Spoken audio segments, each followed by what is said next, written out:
had their convocation, this outgoing week. Congratulations to all of you. May you find, especially for the fresh undergraduate students, may you find favor in the labor market as you go out and conquer.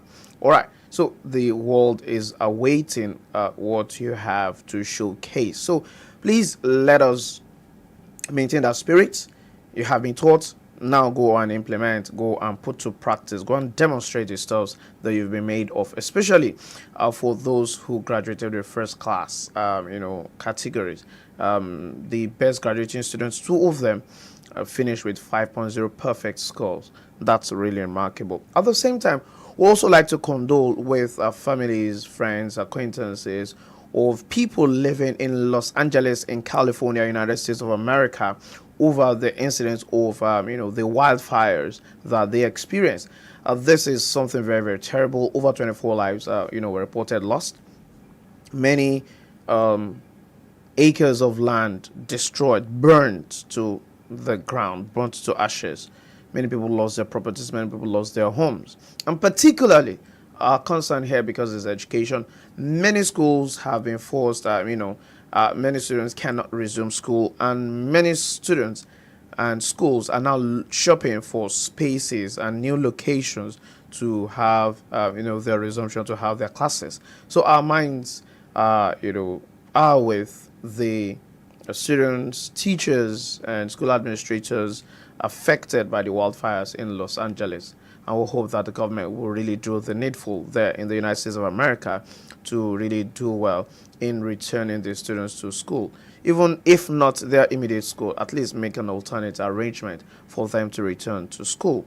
Our minds and our hearts are with the families and loved ones. For the fact that they are students, we condole with them, and we hope that very soon they would return to school. I'll pray that we actually don't witness the likes of such wildfires anymore again. All right, so the program is Education Today, and it is a program that aims to call the attention of the general public to education matters as they affect the effective role of the educational system and the achievement of educational goals. This comes on air every Saturday on this station, Lights Radio. Our goal is to actually inform, orientate, and entertain the society on educational matters, address issues affecting the educational system, influence public opinion, and drive effective educational policy directions to guide the formulators and implementers. For your questions, comments, and contributions, you can reach us on Facebook via www.facebook.com/lightsradio, www.facebook.com/lightsradio. You can also reach us on YouTube, Lights Radio. You can also call or send a message to us via SMS or WhatsApp on 0809-738-4000, 0809-738-4000. We'll go on a quick break. When we return, the program continues. Please stay with us.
All right, you're welcome back. You're just joining, you are watching Education Today on Lights Radio. When we move into the news segment, all right, also there are so many headlines that we have, currently in the news.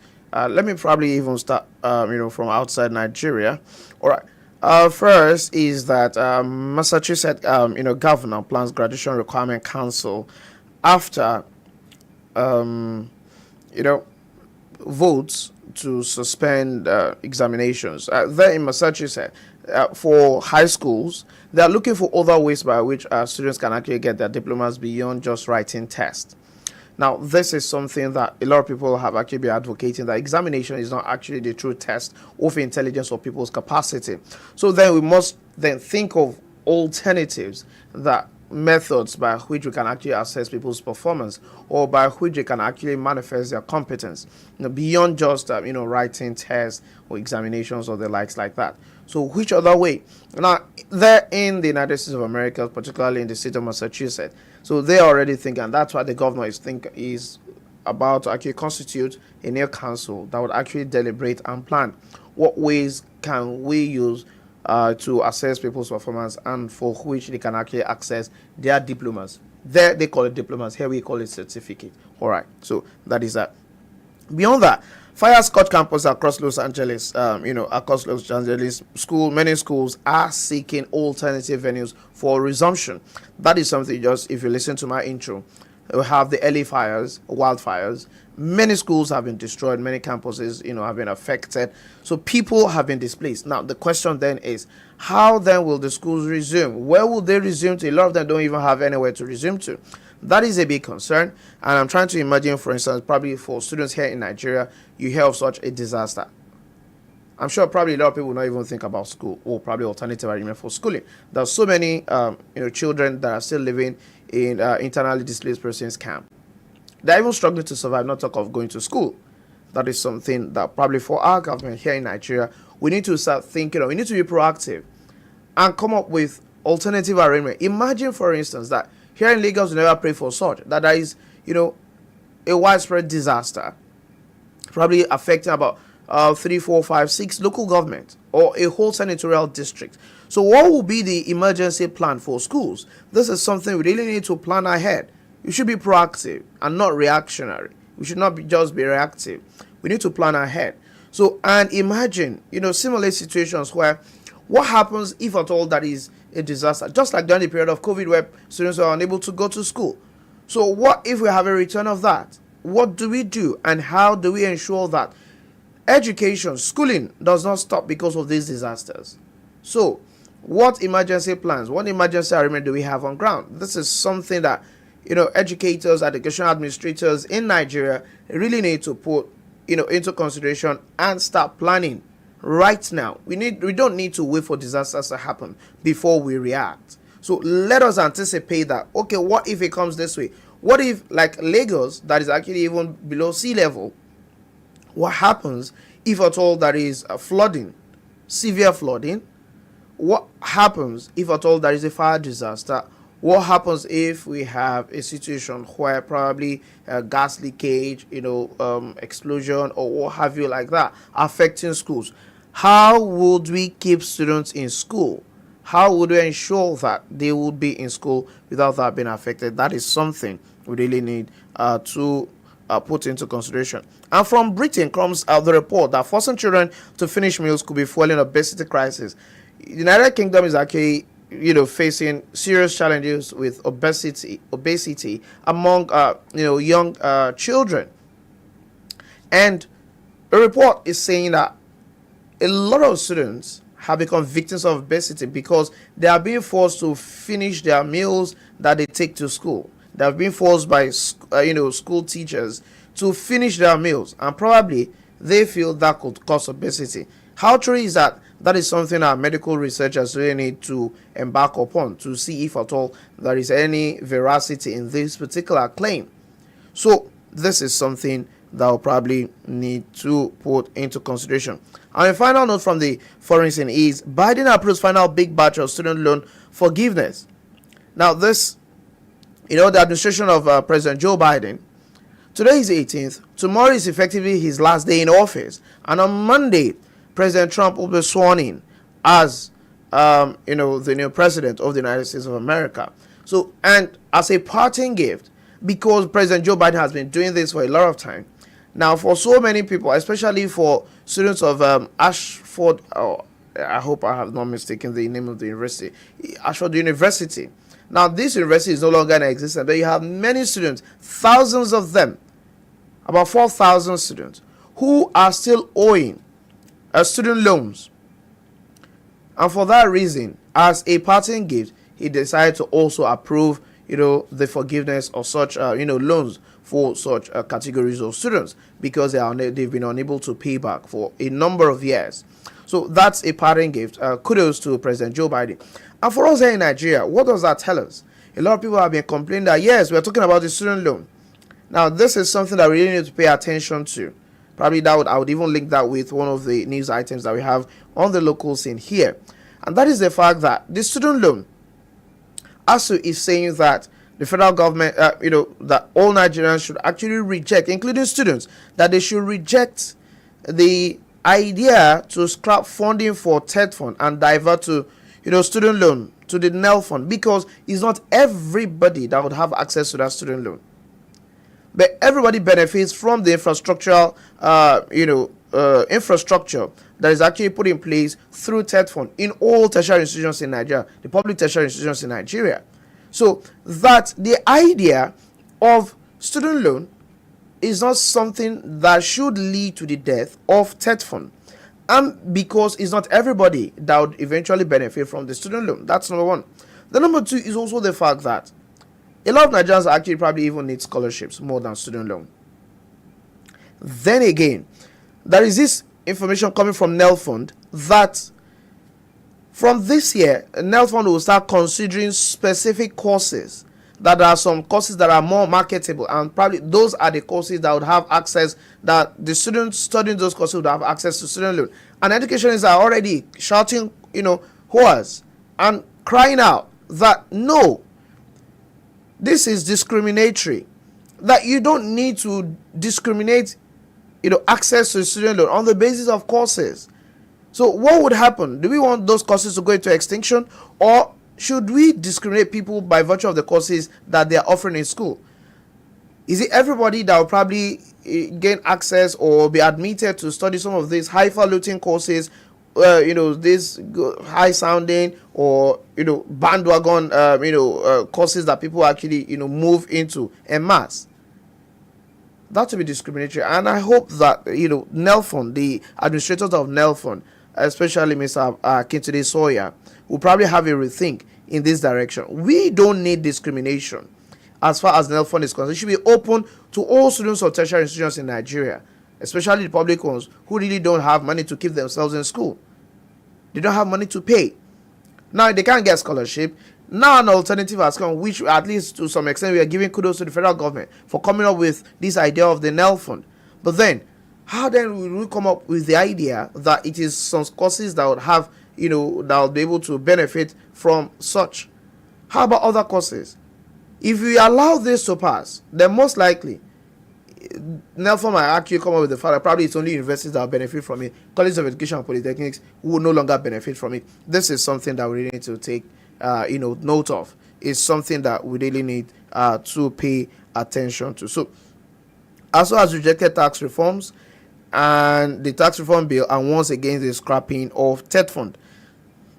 Then beyond that, NUC calls for more funding in higher education, and don't discriminate against students over choice of courses. CAPA tells NEL fund. Then reject FD's plan to abolish TED fund. ASU urges students. Then ASU is also saying less than half of Nigerian students will benefit from student loan scheme. And finally, Nigerian teacher makes 50% shortlist in Global Teachers Award. A teacher in Ogun State, Mr. Adewale, a STEM educator, has actually qualified for the final 50 shortlist of global teachers that probably could win this particular award. So we wish him all the best. We wish him all the best as far as that is concerned. One funny news that came in is the idea that President Tinubu has okayed distribution of palliatives to student union presidents across the nation. So what do we have here? That because of the economy, so students, now student union presidents are now benefiting from President Tinubu's largesse. What does that, tell us? So should it be union leaders, student union leaders, the president alone that should benefit from such? How about the millions of Nigerian students that actually don't have access to 3 square meals a day? President Tinubu, I think you really need to rethink this kind of policy. These are discriminatory policies. discriminatory, largesse, discriminatory, benefits. Nigerians don't even want to be beggars in their country. We want an improved economy where the citizens will have the capacity to be able to buy whatever they want to eat and not have to wait for handouts from government or politicians before they survive. How you want to do it? I pray that God will guide the president and his team, the cabinet, the ministers, and all the advisors and the likes like that in steering the economy of this country, to greater heights. But then we cannot run a palliative economy to take people out of poverty. That will not work, Mr. President. So please let us rethink this policy. So that's all we're able to take on the news segment for today. We'll go on another break. When we return, the program continues. Please stay with us.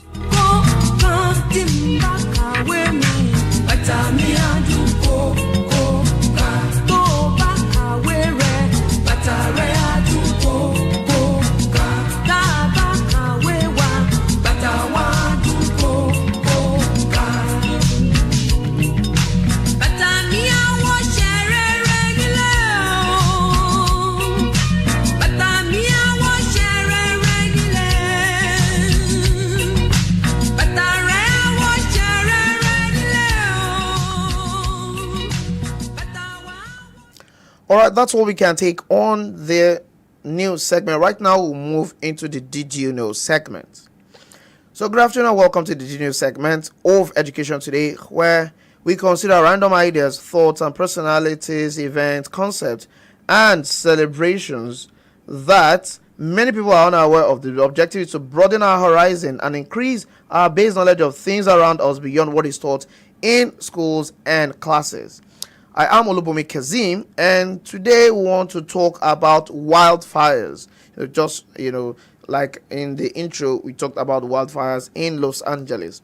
So, wildfires are increasing around the globe in frequency, severity, and duration, heightening the need to understand the health effects of wildfire exposure. The risk of wildfire grows in extremely dry conditions such as drought, heat waves, and during high winds.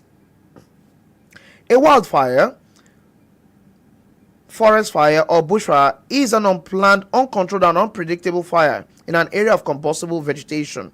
Wildfires are uncontrolled fires that occur in wildland areas such as forests, grasslands, and bushlands. Wildfires can be classified by cause of ignition, physical properties, combustible material present, and the effect of weather on the fire. They can be caused by various factors including lightning, human activity like arson, discarded cigarettes, unattended campfires, as well as drought and climate change and strong winds. With climate change leading to warmer temperatures and drier conditions and increasing urbanization of rural areas, the fire season is starting earlier and ending later. Wildfire events are getting more extreme in terms of acres burned, duration, and intensity, and they can disrupt transportation, communication, water supply, and power and gas services. So what are the effects and impacts of wildfires? Wildfires can have devastating effects on the environment, destroying habitat, ecosystems, biodiversity, and contamination of water and soil. It also has effects on human health, causing respiratory problems, injuries, and fatalities. It also affects the economy, damaging infrastructure, agriculture, and tourism. It also affects communities, displacing residents, destroying homes, and disrupting livelihoods. In terms of prevention and management, to prevent and manage wildfires, we need to implement fire restrictions and bans, conduct prescribed burns and forest management, educate the public on fire safety and prevention, utilize fire fighting techniques such as aerial support and ground crews, as well as developing emergency response plans and conduct regular drills, so that we don't wait for it to happen before knowing what to do. In terms of global wildfire statistics, according to the United Nations, wildfires burn over 400 million hectares of land globally every year.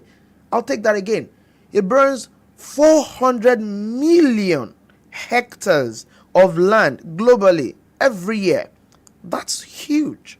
The National Interagency Coordination Center reports that the United States experiences an average of 73,000 wildfires every year. Wow.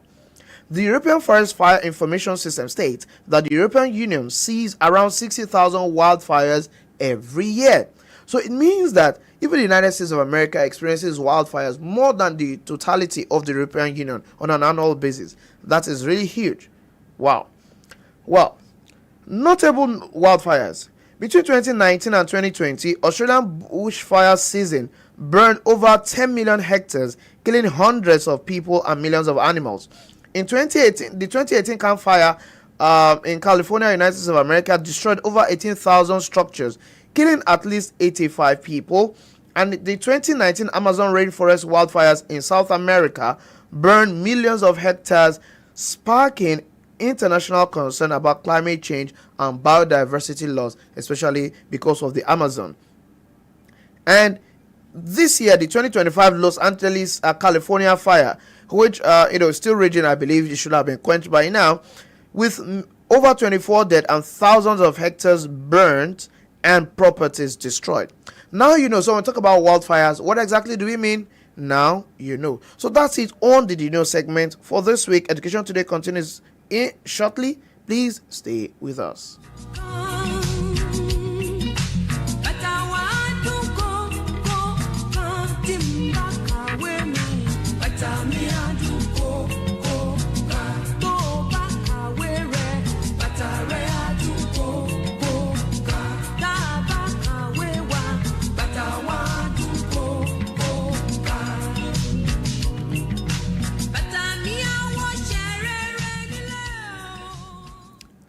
Alright, that was the Did You Know segment. Right now, development in September 2015, the international community recognized that education is essential for the success of all 17 of its goals. Sustainable Development Goal 4, in particular, aims to ensure inclusive and equitable quality education and promote lifelong learning opportunities for all by the year 2030. So we are less than 5 years away from 2030. So how far so far have we gone with the achievement of the SDG 4? That remains the question. Alright, so without inclusive and equitable quality education and lifelong opportunities for all, countries will not succeed in achieving gender equality and breaking the cycle of poverty that is leaving millions of children, youth, and adults behind. Education offers children a ladder out of poverty and a path to a promising future. Today, 250 million children and youth are out of school. 617 million children and adolescents cannot read and do basic math. Less than 40% of girls in sub-Saharan Africa complete lower secondary school, and some 4 million children and youth refugees are out of school. And 763 million adults are illiterate. The right to education is being violated and it is unacceptable. It's time to transform education. So without inclusive and equitable quality education and lifelong opportunities for all, countries will not succeed in achieving gender equality and breaking the cycle of poverty that is leaving millions of children, youth, and adults behind. This year, under the theme AI and Education, Preserving Human Agency in a World of Automation, the 2025 International Day of Education encourages reflections on the power of education to equip individuals and communities to navigate, understand, and influence technological advancement. As computer and artificial intelligence-driven systems become more sophisticated, the boundaries between human intention and machine-driven action often blur, raising critical questions about how to preserve, redefine, and ideally elevate human agency in the age of technological acceleration. We hope every one of us will join in this campaign to ensure lasting peace in our world by using all our capabilities and platforms to ensure that we utilize the opportunity of artificial intelligence and technology as a whole to improve access to education, to improve the quality of education, and to ensure that we reduce the plague of out-of-school population and adult illiteracy from our society. That's it on the International Day segment. I am OLUBUNMI KAZEEM. Education Today continues in a moment. Don't go anywhere.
You're still on to Education Today on Lights Radio. Right now, we are moving into the discuss segment.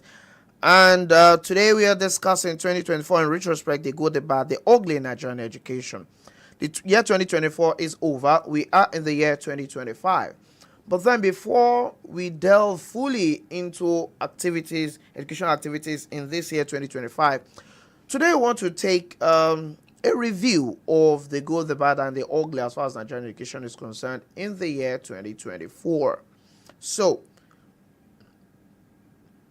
what exactly, what are your thoughts as far as Nigerian education is concerned in the year 2024? Let us know.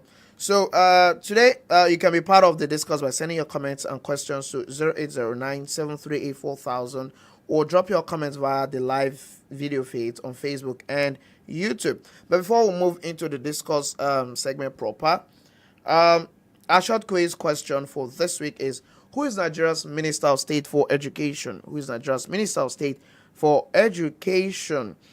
All right, so you can send your answer to the WhatsApp number 0809-738-4000, 0809-738-4000. Or you can also send your comment as answer to your answer as a comment on our Facebook or video, YouTube live feeds.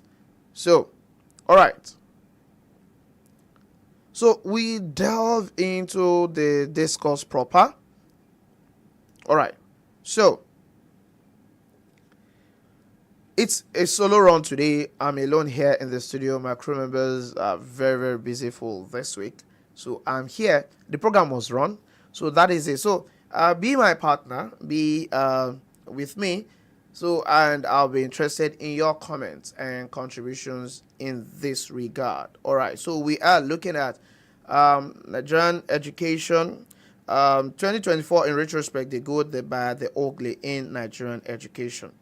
So, first, there are some significant developments. So, what are some of those significant developments that we can actually cast our mind back at, in 2024 with respect to education?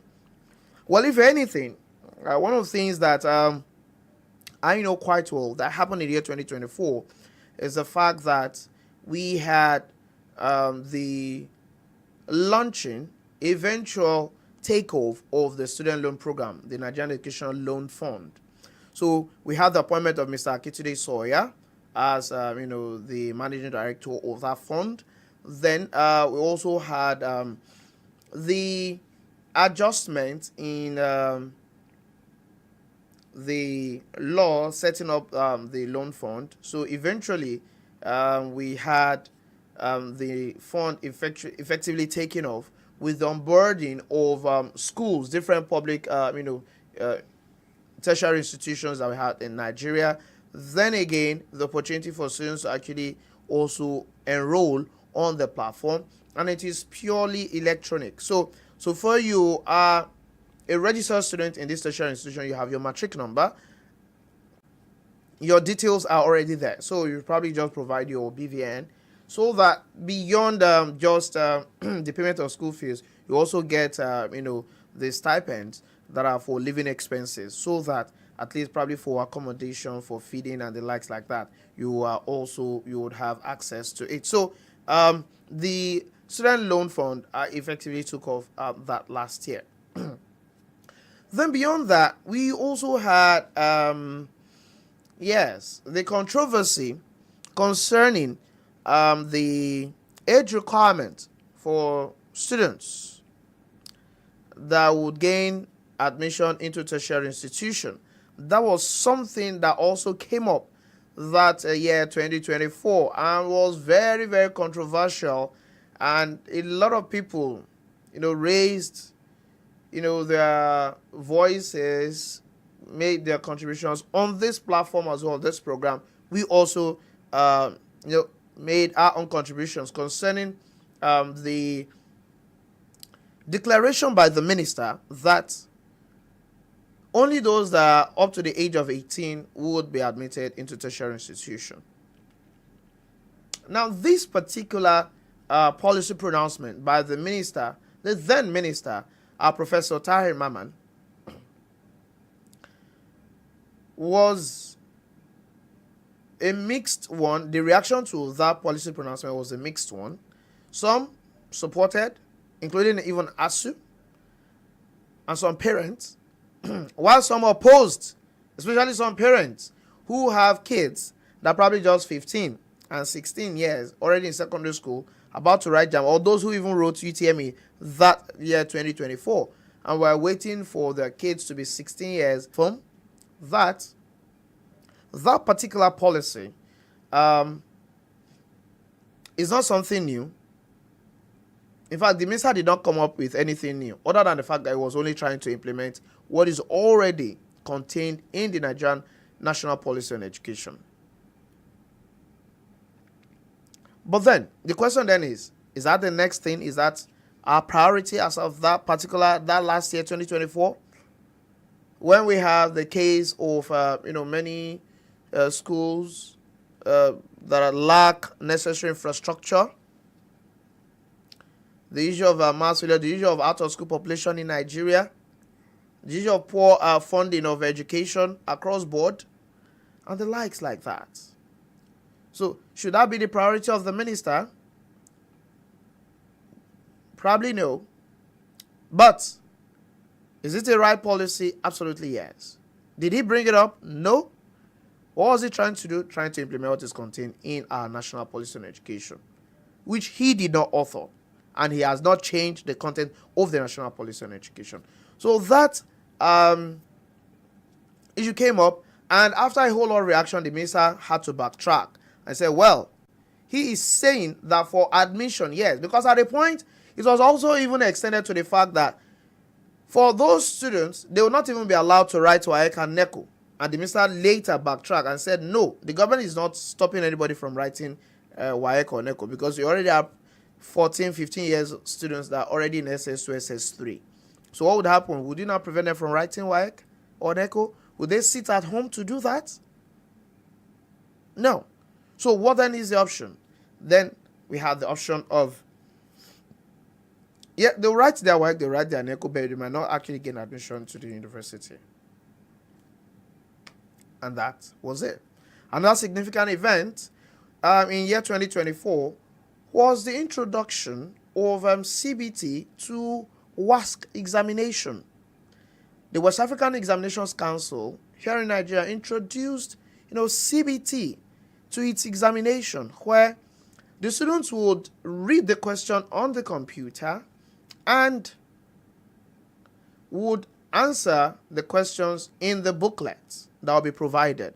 But the WAEC will no longer print question paper in booklets as it used to be the practice, in a way of, responding to climate change, reducing the cost of printing, and at the same time also integrating technology into our educational system. And that was a welcome development.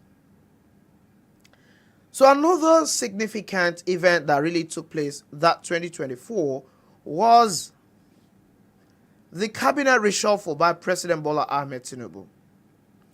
And at the end of the day, we had the substantive Minister of Education dropped from the President's cabinet. Professor Tahir Maman was shown the exit door late last year. He was shown the way out, was thrown out of the government's cabinet. On what basis? Nobody knows. Although he was not the only one that was booted out. We also had the Minister of Women Affairs, Uju Kennedy Ohaneye, also shown, the exit. We also had the Minister of Tourism from Lagos that was also shown the exit. And about 5 or 6 of them like that were shown the way out of the government. And what did we have in return? We had the Minister of State for Health, the extra Minister of State for Health, Dr. Tuji Alausa, assuming the substantive role as the Minister of Education. And we had a new person that was brought in as the Minister of State for Education. Dr. Suwaiba Saeed Ahmed was brought in as the Minister of State for Education. So, some Because looking at the president's cabinet, it was more of those who probably lack political clout in his administration that were actually shown the way out. But then a lot of Nigerians felt that in all of this, why make a medical doctor someone who is not working within the tertiary education system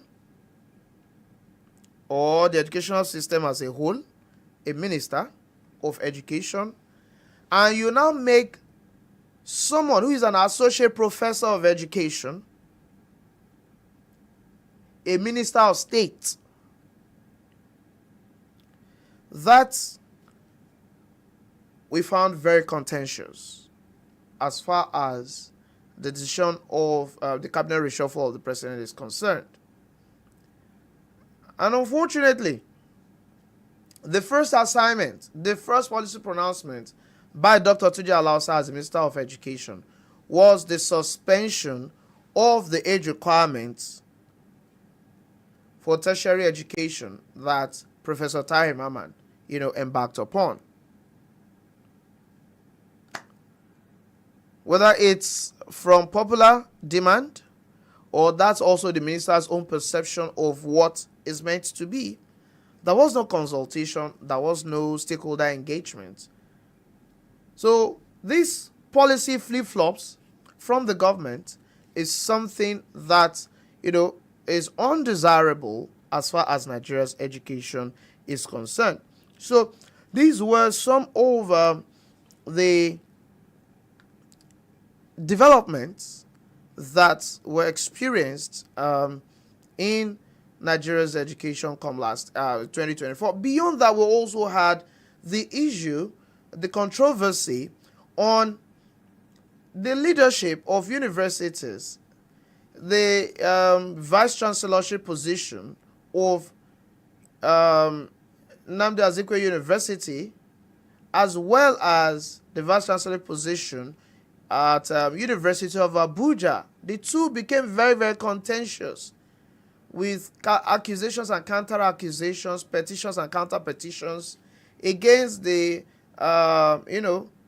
personalities involved in that tussle, especially with respect to the management and the governing councils of the institutions. So these are some of the issues that cropped up in 2024. And we also had the inauguration of governing councils for these institutions, also taking place eventually after a long wait of almost a year before we had the inauguration of the governing councils of these tertiary institutions. Well, that's a positive development. So in terms of assessing the overall performance of the education sector in Nigeria in 2024, I would rate the education, the performance of the education sector 40% under President Tinubu in 2024. We hope that they will do better in the year 2025. Now, so what were some of the major challenges that were faced in the education sector in the year 2024? Well, majorly that of funding, that of regulation, oversight. Then at the same time, because at the end of the day, we had cases of impunity and inadequate punishment of those, probably that are involved. Then, for me, a major challenge still remains the out-of-school population in Nigeria that is still millions and one of the highest in the world, if not the highest in the world. That's a major challenge. And beyond that is that of insecurity as well for schools. There are many cases of abductions, bullying, and what have you that took place within the education sector in 2024. But the most significant of it is that of education, the challenge of education funding. And unfortunately, the 2025 budget, although it's still under consideration, we hope that the National Assembly will do the needful. What we still have is an allocation of just about 7% of the total budgetary allocation for education.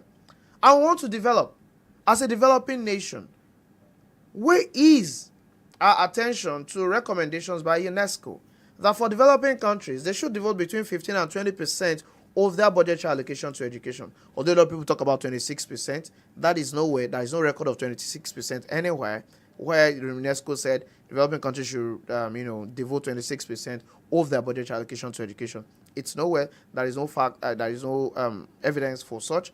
I'm still waiting to be educated for anyone who has, proof of UNESCO where UNESCO made such recommendations. But what